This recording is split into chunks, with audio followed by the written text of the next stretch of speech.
Lightning illuminated the enclosure in stark flashes, revealing the painted patterns of death surrounding Lou.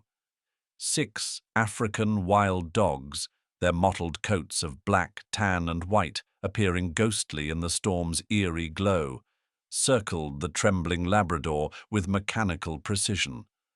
The lead dog, his torn ear a testament to past battles, lowered his head and pulled back dark lips to reveal gleaming fangs designed for tearing flesh. Lou's golden coat was plastered to her body by the driving rain, making her appear smaller and more vulnerable. The wild dog's enormous rounded ears swiveled forward, focusing on their unexpected visitor with predatory intensity. Their methodical movements were more terrifying than any frenzied attack. This was the calculated approach of nature's most successful pack hunters, with a kill rate 4 times higher than lions. As thunder crashed overhead, the lead dog's muscles tensed, preparing to launch at Lou's exposed throat. Hope you enjoyed this story. Leave a like and share your thoughts in the comments. We'd love to hear where you're watching from. Now, let's continue with the story. 3 years earlier, on a sweltering Florida morning, Dr. Josephine Jo Bennett was driving to work at the Global Species Conservation Center when she spotted something unusual on the side of the access road. Slowing her truck, she peered through the early morning haze to see a small, shivering bundle of golden fur beneath a palmetto bush. "What in the world?" she murmured, pulling onto the shoulder. Approaching cautiously, she discovered a Labrador puppy, dehydrated and panting heavily in the morning heat. The pup was thin, with no collar or identification, clearly abandoned at the remote entrance to the conservation center. "Hey there, little one," Jo said softly, offering her water bottle. "How'd you end up out here all alone?" After several minutes of gentle coaxing, the puppy allowed Jo to pick her up. A thorough check at local shelters and veterinary offices confirmed what Jo suspected. This was another abandoned animal, likely dropped off by someone who had seen the conservation center sign and hoped the puppy would find care there. "I could foster her," Jo found herself telling Dr. Richard Sawyer, the center's veterinarian, later that day. "Just until we find her a permanent home." That was how Lou, named after Louise Gluck, Jo's favorite poet, became part of the global species conservation family. Unlike most dogs who would bark frantically at the exotic scents and sounds, Lou displayed an unusual calmness around the center's resident animals. "I've worked with animals for 30 years, Dr. Sawyer remarked, after watching Lou sit quietly during an examination of a recovering serval, "and I've never seen a dog with such natural composure around wild species." As months passed, Lou became Jo's constant companion at the conservation center, trotting alongside her during daily rounds, carrying small items in her mouth to help, and providing a friendly face for visitors and staff alike. Michael Collins, a wildlife documentary filmmaker who frequently collaborated with the center, was particularly taken with Lou. "That dog has an old soul," he commented one afternoon, capturing footage of Lou observing a group of meerkats with gentle curiosity rather than predatory interest. Life at the center settled into a peaceful rhythm until that fateful spring morning when Jo's phone rang during her first cup of coffee. The caller's voice was urgent, tinged with both anger and desperation. 3 African wild dog pups," Jo explained to her team after ending the call. "Confiscated during a sting operation at Miami International. Their mother died in transit, likely from stress and dehydration. Fish and wildlife needs us to take them immediately." The gravity of the situation wasn't lost on anyone.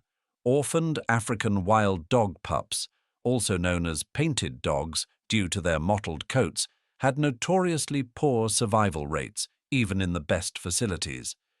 Without a pack to teach them essential hunting and social skills, their future would be uncertain at best. "We'll need to prepare the isolation unit," Dr. Sawyer said, already making notes on his tablet, "and contact Eleanor about additional funding for proper rehabilitation." As the staff bustled about, preparing for the pup's arrival, no one noticed Lou, sitting attentively by the door, ears perked forward, as if she somehow understood the significance of the conversation.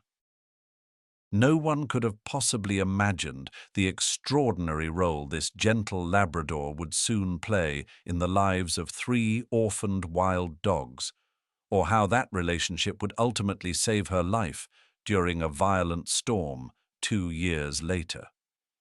The African wild dog pups arrived at the Global Species Conservation Center the following afternoon in a specialized transport carrier. Joe and Dr. Sawyer stood outside the medical facility as a Fish and Wildlife officer carefully unloaded the precious cargo. "They're severely dehydrated," explained Officer Ramirez, her expression grim. "We estimate they're about 5 weeks old. Been without their mother for nearly 48 hours. Inside the medical facility, the carrier was gently opened. 3 pairs of oversized ears and round, dark eyes peered anxiously at the strange faces surrounding them. The pups were small bundles of mottled fur, black, tan, and white, in unique patterns that would identify them throughout their lives. Their slender legs trembled as they huddled together in defensive posture. 2 males and 1 female, Dr. Sawyer noted as he began his examination. Underweight but remarkably resilient. No major health issues apparent beyond dehydration and stress. Throughout the examination, Lou had been sitting quietly in her usual corner of the medical room. Joe hadn't wanted to leave her behind that morning, despite knowing they'd be receiving wild predators. Now she watched with astonishment as Lou's behavior suddenly changed.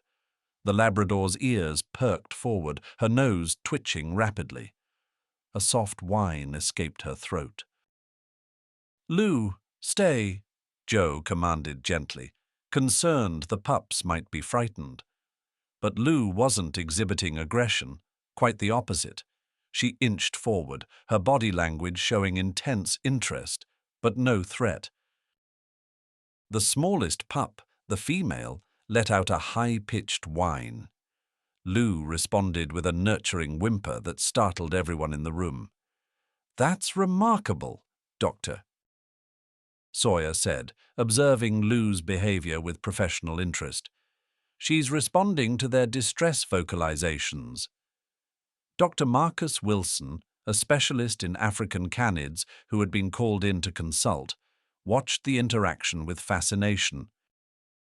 "Wild dogs are hypersocial animals with complex vocalizations. It appears your Labrador is interpreting and responding to those signals instinctively." Under close supervision, Lou was allowed to approach.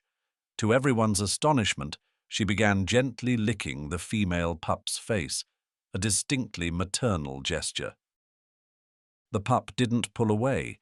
Instead, it leaned into the contact. Over the next few hours, as a special nursery area was prepared for the pups, Lou refused to leave their side. When the staff attempted to separate her from them, she became visibly distressed, pacing and whining at the door. "Maybe we should consider letting her stay with them," Joe suggested hesitantly. "Under supervision, of course." "That's completely unorthodox," Dr. Wilson frowned, adjusting his glasses. "But these are extraordinary circumstances. Wild dogs are pack animals to their core. They need social bonding for proper development." After much discussion and multiple consultations with experts, a decision was made. Lou would be permitted to interact with the pups under strict supervision. If at any point it seemed dangerous for either party, they would be separated immediately. What followed was nothing short of miraculous. The pups, who had been reluctant to eat, began accepting formula from bottles while nestled against Lou's warm fur. They slept, curled against her, their small bodies finding comfort in her steady heartbeat, much as they would have with their biological mother. "She's providing something we simply can't," Joe observed with wonder. "A living, breathing maternal presence." Days turned into weeks, and Lou's devotion never wavered.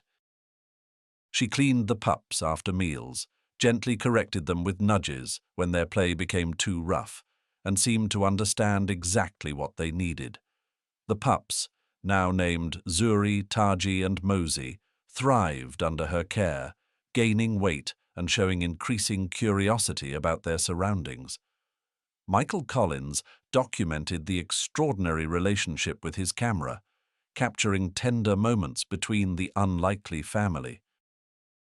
"This defies everything we think we know about species barriers," he remarked, watching Lou patiently allow the growing pups to clamber over her. "These wild dogs are genetically programmed to be among Africa's most efficient hunters, yet here they are, bonding with a domestic dog as their surrogate mother." Eleanor Garrison, the center's primary benefactor, visited personally to witness the phenomenon. "In 50 years of supporting wildlife conservation, I've never seen anything like this," she said, her voice filled with emotion. "This has implications far beyond these individual animals." As the weeks turned to months, another reality began to assert itself. The pups were growing rapidly, their play becoming increasingly rough as their wild instincts emerged. By 3 months of age, they each weighed nearly 20 pounds, their teeth and claws developing enough to inadvertently hurt Lou during their roughhousing, though she bore it with remarkable patience. The decision that everyone had been dreading now loomed on the horizon. For their safety and Lou's, separation would soon become necessary. The bond that had saved 3 orphaned wild dogs would need to be broken, and no one at the conservation center looked forward to the heartbreak that would inevitably follow. The inevitable day arrived as summer heat gave way to autumn's milder temperatures. Zuri, Taji, and Mosi had grown remarkably over their 3 months under Lou's care. Once tiny, helpless pups that fit in Joe's hands, they now weighed nearly 30 pounds each, their baby fuzz replaced by the distinctive mottled coats of adult wild dogs, their playful nips carrying enough force to draw blood. Joe stood at the observation window, watching Lou patiently endure Taji's enthusiastic pouncing. The Labrador's tolerance was remarkable, but even she occasionally winced when play became too rough. "We can't postpone this any longer," Dr. Sawyer said quietly, joining her at the window. "Lou has several puncture wounds from yesterday's play session." Joe nodded, her throat tight. "The transition enclosure is ready." The team has been briefed. The plan had been meticulously developed with input from wild dog specialists across the country. The pups would move to a specialized natural habitat where they could develop more appropriate pack behaviors while still receiving supplemental care. It was a necessary step toward their eventual integration with other captive wild dogs, and away from their canine mother. "Lou's going to take this hard," Joe murmured, watching as the Labrador gently groomed Zuri's ears. "Animals are remarkably adaptable," Dr. Sawyer assured her, though his voice held a note of uncertainty. "And Lou has always been exceptional." The separation was handled with the utmost care. While Lou accompanied Joe on her morning walk, the pups were transferred to their new habitat half a mile away on the Conservation Center grounds. After much debate, the team had decided against allowing a final goodbye, fearing it would only confuse both Lou and the pups. When Lou returned to find the nursery empty, her reaction broke everyone's heart. The Labrador searched every corner, sniffing frantically, her tail drooping progressively lower. She let out a mournful howl that seemed to echo through the silent room. "I'm so sorry, girl," Jo whispered, kneeling beside her faithful companion. They had to move on. For days afterward, Lou's demeanor changed dramatically. The once cheerful dog became subdued, often wandering to the now empty nursery to lie there for hours, her soulful eyes fixed on the door, as if expecting her adopted offspring to return.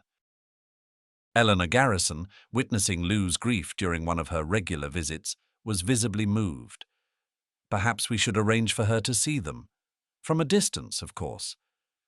It might just prolong her attachment, Doctor," Wilson advised. Better to let her adjust naturally. Michael, who had grown especially close to Lou during his documentation of the pup's care, offered a different perspective. "In all my years filming animals, I've seen that closure isn't just a human concept. Sometimes seeing that their young are thriving helps the mother move on." After careful consideration, Jo decided to try. 1 week after the separation, she brought Lou to an elevated observation platform overlooking the pup's new enclosure. The 3 young wild dogs were visible in the distance, playfully chasing each other through the specially designed habitat. Lou's reaction was immediate and heartbreaking. Her ears perked forward, tail wagging with excitement for the first time in days. She whined softly, pressing against the barrier as if trying to reach them. "She recognizes them even from this distance," Jo said softly, stroking Lou's head. Though Lou seemed disappointed when they left, without reuniting with the pups, her mood afterward was noticeably improved. It was as if seeing her children thriving had provided some comfort. Gradually, Lou began to resume her former routines. She accompanied Jo on rounds, assisted with small tasks around the center, and greeted visitors with a subdued version of her once exuberant welcome. The deep sadness in her eyes slowly faded, though never completely disappeared. Meanwhile, Zuri, Taji, and Mosey flourished in their new environment. Under the guidance of specialized caretakers, they learned to hunt through various enrichment activities, their natural pack instincts developing as they grew. By winter, they had nearly doubled in size, their bodies transforming from puppy plumpness to the lean, efficient builds of adult African wild dogs. 6 months after the separation, Dr. Wilson proposed a controlled observation. "I'd like to see if they still recognize Lou after this time apart," he explained. The implications for understanding long-term memory in wild dogs could be significant. No one at the Conservation Center could have predicted that this experiment would become unnecessary, as a violent summer storm would soon bring Lou and her grown children face to face in a life-or-death encounter that would test the bonds they had formed in those precious early weeks. 2 years had passed since Lou first welcomed the wild dog pups into her heart. Florida summers brought intense storms, but the system approaching the Global Species Conservation Center had meteorologists using words like unprecedented and potentially catastrophic. "All non-essential personnel need to evacuate now," Jo instructed, raising her voice over the howling wind that rattled the windows of the main building. "Essential staff, you know your emergency assignments. Animal safety is our priority." Dr. Sawyer nodded grimly, distributing weather radios to the skeleton crew that would remain. "If conditions worsen, we'll implement full evacuation protocols." Jo knelt beside Lou, securing a bright orange safety vest around the Labrador's chest. "You stay with me, girl. No wandering off today." The first thunderclap hit with such force that the lights flickered ominously. Lou pressed against Jo's leg, trembling visibly. Despite her years at the center, thunderstorms remained her one insurmountable fear. "I need to check the backup generators," Joe told Dr. Sawyer, gripping Lou's leash tightly. "Then I'll make a final round of the wild dog enclosure." By the time they reached the habitat, the storm had intensified dramatically. Wind-driven rain lashed against them with stinging force. A massive crack echoed overhead as an ancient oak splintered, sending a large branch crashing onto the perimeter fence. "Control! We have fence damage in Section D!" Joe shouted into her radio. "No breach of the enclosure, but we need—" Her words were cut short as Lou, panicked by a deafening thunderclap directly overhead, yanked backwards with unexpected force. The sudden movement, combined with the slick pathway, sent Joe sprawling. The leash slipped from her grasp as Lou bolted in blind terror. "Lou!" Joe scrambled to her feet, catching a glimpse of golden fur disappearing around a storage building. "Control! My dog is loose! I'm in pursuit!" The next few minutes were chaos as Joe searched frantically, calling Lou's name into the howling wind. Visibility was reduced to mere feet by the driving rain. When her radio crackled with Dr. Sawyer's voice, his words sent ice through her veins. "Joe, security cameras show Lou has somehow entered the wild dog habitat, east side, near the artificial den." Joe ran as she had never run before, heart hammering in her chest. The wild dog habitat housed 6 adult African wild dogs, including Zuri, Taji, and Mosi, now fully mature at nearly 70 pounds each. While they had recognized Lou through glass 6 months ago, they had since embraced their wild natures. Would they remember her now? Or would their predatory instincts take over? Reaching the observation deck, Joe could make out shapes moving through the storm. Lou stood trembling in the center of the habitat, her golden coat plastered to her frame, making her appear smaller and more vulnerable. "I'm going in," Joe said into her radio, reaching for the emergency access panel. "Absolutely not." Dr. Sawyer's response was immediate. "Security is bringing tranquilizer rifles." "There's no time," Joe protested, watching in horror as several lean, mottled forms emerged from various shelters, their attention fixed on the intruder in their territory. The largest wild dog, a male named Atlas with no connection to Lou, took a menacing step forward, his ears erect, teeth bared in a warning snarl. Wild dogs were known for their methodical, coordinated hunting, a terrifying prospect for Lou, who cowered, frozen in terror. What happened next defied explanation. 3 wild dogs suddenly moved with astonishing speed, positioning themselves between Lou and the approaching Atlas. Zuri, flanked by her brothers Taji and Mosi, stood protectively around the trembling Labrador. Their posture was unmistakable, defending, not threatening. Atlas paused, clearly confused by this unexpected development. A tense standoff ensued, broken only when Zuri issued a high-pitched twittering sound that carried a clear message to the other wild dogs. "This dog is under our protection." One by one, the unrelated wild dogs retreated to their shelters, apparently deciding that this strange situation wasn't worth challenging the 3 siblings, who had established themselves as a cohesive sub-pack. With the immediate danger averted, Zuri, Taji, and Mosi turned their attention to Lou. To Joe's astonishment, the 3 wild dogs gently encircled the Labrador, their bodies creating a shelter from the driving rain. Zuri, who had always been closest to Lou, gently nudged the dog with her muzzle, an echo of how Lou had once nudged her as a pup. "The bond transcended time and species," whispered Michael, who had remained at the center to document the storm's impact. Blood is thicker than water, even when it's not the same blood at all.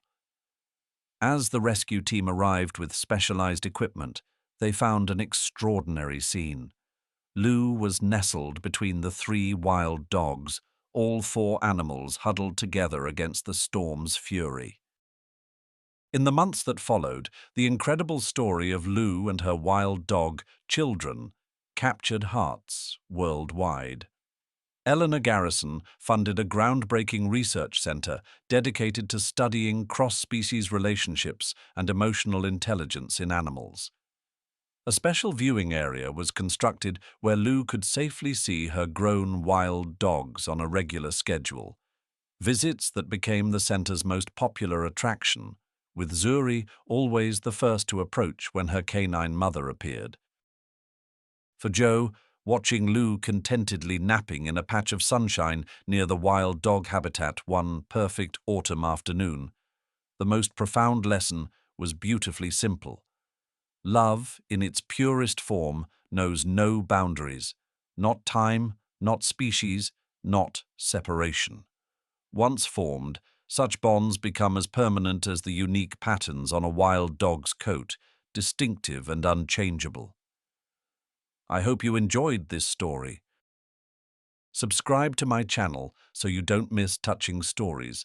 Leave a like and then comment below what you thought of the emotional stories. See you in the next video.